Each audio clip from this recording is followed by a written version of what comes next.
Dans ce cargo italien arrimé au port de Montoire, 16 500 tonnes de clinker. C'est la matière principale du ciment et c'est un peu l'acte de naissance de Kersim. C'est un vrai symbole, ça veut dire qu'on commence et après 2 ans d'études et 2 ans de construction quasiment, ça fait plaisir, on va passer en phase opérationnelle.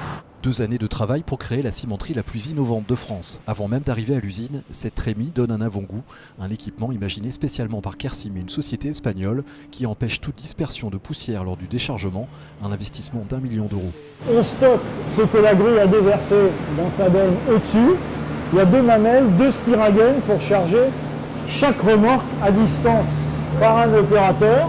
La destination des camions, c'est cette usine flambant neuve de 15 000 m². Tous les outils sont désormais opérationnels. Objectif, produire 600 000 tonnes de ciment par an. Nous allons produire nos premières tonnes de ciment dans les jours qui viennent. Compte tenu des tests qui doivent être faits, des procédures de normalisation, de certification, qui sont obligatoires pour les ciments sur le marché européen, nous pourrons vendre nos premiers ciments dans environ 3 mois. Pour couvrir la moitié des 50 millions d'euros d'investissement, Jean-Marc Domange a réussi à convaincre un pool bancaire, une gageure par les temps qui courent. L'ancien directeur des ciments Calcia a trouvé les bons arguments. Nous avons souhaité faire l'usine la plus performante qu'on pouvait faire avec les technologies actuelles. Nous avons souhaité être au meilleur niveau mondial en matière de qualité, d'environnement, de sécurité, de design industriel aussi. On a beaucoup travaillé ces questions. Parmi les innovations, cet immense broyeur monté sur ressort et un système impressionnant de filtrage des poussières. Il y aurait peut-être effectivement que 1% de poussière qui irait dans l'atmosphère.